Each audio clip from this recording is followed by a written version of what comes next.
It's because I love this dude. I love Hook. I think Hook, I was saying it before we hopped in here, that I think Hook would thrive in NXT, and I don't mean that in a backhanded compliment. I think, he's a future star of any, of AEW or WWE. But he's getting sucked into the Jericho vortex, okay? After his FTW title defense last night against Brian Cage, who, quick comment, Brian Cage does not get the love that he deserves in my eyes. Love Brian Cage, hell of a worker. He was a TNA guy, right? TNA Lucha Underground, like Okay. that scene. So he's in a match with that. It was a really good match. Hell of a finish with the Hook choking him out on the thumbtacks. Brian Cage tried to put him on the thumbtack, didn't work. He still passed him out. Um, and then Gates of Agony, Brian Cage's faction members attack Hook, and Chris Jericho makes the save. God damn, I can't do it. All right, I can't have Chris Jericho and Hook be siding. I think Jericho is on that Hogan status for me when it comes to overstaying their welcome. Yeah, it's just like I think he can they still don't work, know when their time is their time.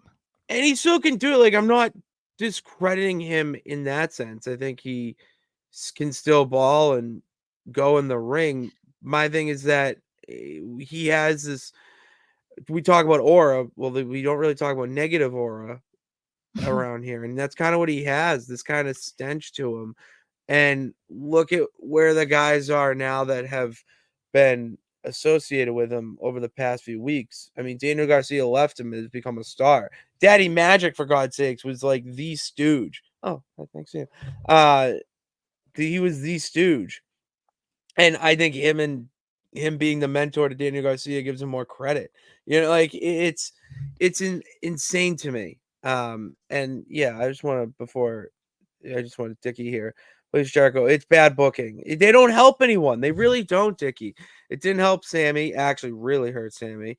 Um, and the Callis group, it just, yeah, like it delegitimized the Callis group, because right now I think it's a necessary faction. So, I think my question would be why did Jericho get to this point? Like what has gotten people checked out or um do you know what I mean? Like No, I do. why Yeah, is he getting this reaction now? Because I don't watch. So that's why it's like for me, I'm genuinely curious because on the outside it's just like, okay, he's an older wrestler. He's I guess one of the founding fathers of AEW, or at he least is he totally. yeah. Yeah, Um and obviously as the company grows and stuff, people aren't going to be as shiny and new and as exciting as they once were. But it's like what exactly has made that happen with Jericho, because it's like he's always been, it's Chris Jericho. Like you're going to be excited because it's Chris Jericho. And now it's like more and more people I'm seeing, including you as well, are now just like, like I don't want to see him. I'm over it because I really believe AEW is making a stride to being talked about less in a negative light, and Jericho just plateaus that with a lot of the talent. They have a lot of young talent. I think that's a lot of the reason why they get a lot of heat, is because their stars of the future. They're Mhm. kind of leaning on a little bit more. I mean, and Does then the depth of their women's division compared to WWE, is a huge disadvantage and weakness, where everything else is kind of thriving. Like even Sting, I'll give this, like, this is such a great example. When Sting was in a feud with somebody, he was just Sting. He was just there as the guy to just be the backup based on his lineage and resume. Jericho, when he's in a feud, it makes it more about him and his story still, where you don't need to be the A story. so You he's need not he wants to work with the younger talent but doesn't want to put younger talent over in the right way. Is basically like kind of like okay. it feels like he always wins these matches that I'm like, really? I would say, like, if really if if it's a problem in that way, because it sounds like it's almost the opposite of what John Cena does, because like, it is the complete yeah, opposite. It is. um, it feels to me like, I mean, based off what you're saying, and that's just based off what you're saying, because I feel like, I get attacked for ever talking about AEW, You no you matter got how you gotta put up a shield, yeah, like, for your fucking no matter what, like, yeah, I'll tell you about that in a minute too. Um, to me, it just sounds like someone who hasn't accepted where they're at in their career. And I'm sure part of it is because AEW is so much newer than WWE, and they're Mhm, getting new people all the time. So to him, it was almost like it was like a restart of his career. And so it's like, I want to work with all of these people because I've never worked with them before, but he's not realizing he's like pushing 50.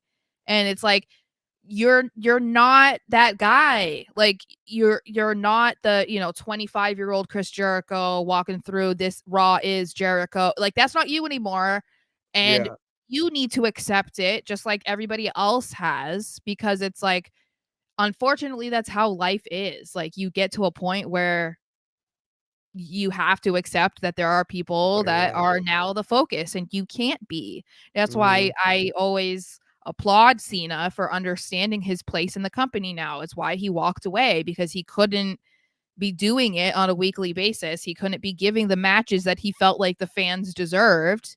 mhm, And now he comes back and puts guys over that he believes in and thinks that they should be, a top guy in the company. And it's like, that's how that you're doing it right. Jericho doesn't sound like he's doing it right. no, this is a great example, Darian. Okay.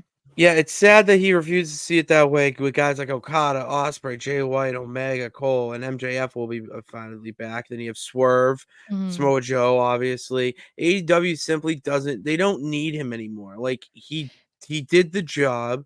He got him to where they're at, and now he needs to take a step back and be more in cruise control because these guys got it. Like they Well, got it. They it's they can like steer the ship. it's kinda like, thank you for being a foundational piece. Thank you for helping us get off the ground. Thank you for being here and, bringing attention to the brand and doing whatever, but your services are no longer needed. It's almost kind of like AEW is fine without Cody. Oh, they're more than fine. But you know what I mean? It's like, in a Yeah. way, I think that Cody kind of knew that too. And I think Mhm. that's, I mean, obviously, I would say part of his reason for leaving was because we don't know the exact reason. I think there was some drama that we'll probably never know about. But I also Okay. believe that his end game always was to get back to WWE, obviously. So that played a part in it. But at the same time, you have to listen to the crowd. And if you're like doing this and then that's not working, so you try something else and then that's not working and then you try something else and that's still not working, it's like, okay, what do we got to do? And it feels like Cody just kind of accepted, like, okay, like maybe this isn't the place for me anymore. Mhm. But like that doesn't take away from the fact that he helped build it. It's like, Yeah. and I think Jericho knows that this is probably getting towards the end. And I think he kind of knows that he's probably not going to be welcomed back in WWE because Vince is gone. Yep. So I'd agree I with think that. that's probably another reason he's hanging on, because he knows he's got nowhere else to go. So Yeah. I agree with Dickie in the comments here saying that they his Hall of Fame induction is imminent, but they don't like each other. I was going to say, I don't think he's getting in the Hall of Fame. You think Triple H would it's that bad? I don't think it's, I mean, I don't know, but we also have to remember all of this stuff he's been saying over the years since being in AEW. I mean, to the point Yeah. of Yeah, I the things remember he that. said about Triple H, the things that he said about everybody, just the company in general. But also, he doesn't want to be in the Hall of Fame. Remember when he talked about it, he said it doesn't mean anything. It's not important. It's not a real thing. It's just based on our opinions. Like, why would you then put him in? If he doesn't give a then why put him in? If you don't That's care, true. then we're not going to give it to you then. That's That's sad. fine. That's sad to think But about. that's like, you make your bed and now you lie in it. That's true Like, though. he That has is the right true. to have that opinion. I know that other people feel, because it's not a physical like brick and mortar building, that Mhm. it's not a real thing.